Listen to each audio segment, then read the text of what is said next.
અમદાવાદમાં મોડી રાતથી ધોધમાર વરસાદ. પૂર્વ વિસ્તારમાં કરોડોના ખર્ચે નાખેલી ઈસ્ટર્ન મેઇન ટ્રંક લાઇન કામ ન આવી. રાજ્યમાં હવામાન વિભાગની આગાહી મુજબ અમદાવાદ શહેરમાં શનિવાર મોડી રાતથી ધોધમાર વરસાદ શરૂ થયો છે. મોડી રાતથી રવિવારની વહેલી સવારના 6 વાગ્યા સુધીમાં શહેરમાં સરેરાશ 1.5 ઇંચ જેટલો વરસાદ નોંધાયો.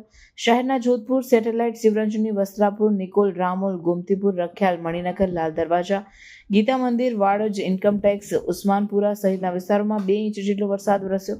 અમદાવાદ મ્યુનિસિપલ કોર્પોરેશન દ્વારા 81 કરોડના ખર્ચે પૂર્વ વિસ્તારમાં ઈસ્ટર્ન મેઇન ટ્રંક લાઇન નાખવામાં આવી હોવા છતાં પૂર્વ વિસ્તારના નિકોલ ખાતેની મધુમાલતી આવાસ યોજનામાં વરસાદી પાણી ભરાઈ ગયા છે. વરસાદ બંધ થયાના 4 કલાક બાદ પણ પાણી ઓસર્યા નથી. વધુ ચિંતાજનક બાબત એ છે કે વરસાદી પાણીની સાથે ગટરના પાણી પણ બેક મારવા લાગ્યા છે, જેના કારણે આખી આવાસ યોજના જળમગ્ન થઈ ગઈ છે. ઉલ્લેખનીય છે કે 22 જુલાઈ 2025ના રોજ રાજ્યના આરોગ્ય મંત્રી ઋષિકેશ પટેલ અને મેયર પ્રતિભા જૈને આ ઈસ્ટર્ન મેઇન ટ્રંક લાઇનનું લોકાર્પણ કર્યું હતું.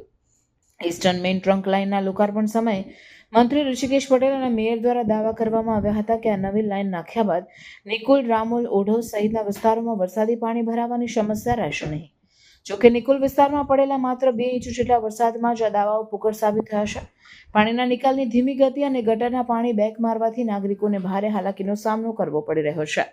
શહેરમાં મોડી રાત્રે 2 વાગ્યાથી ધીમી ધારે વરસાદ શરૂ થયો હતો અને ત્યારબાદ રાત્રે 3 વાગ્યે ધોધમાર વરસાદ વરસ્યો. રાત્રે 3 થી 4 વાગ્યા સુધીના 1 કલાકમાં વસ્ત્રાપુર, સેટેલાઇટ, શિવરંજની, જોધપુર, શાહપુર, શાહીબાગ, લાલ દરવાજા, આસ્ટોડિયા, જમાલપુર, વસ્ત્રાલપુર, રખિયાલ, સરસપુર સહિતના વિસ્તારોમાં 1 ઇંચ જેટલો વરસાદ પડ્યો હતો. વહેલી સવારે 6 વાગ્યા સુધી વરસાદ સતત ચાલુ રહેતા પૂર્વ વિસ્તારના અનેક સ્થળોએ વરસાદી પાણી ભરાઈ ગયા હતા. ખાસ કરીને સરસપુર, નિકોલ, રામોલ, રખિયાલ અને ગોમતીપુર સહિતના વિસ્તારોમાં પાણી ભરાવાની સમસ્યા જોવા મળી હતી.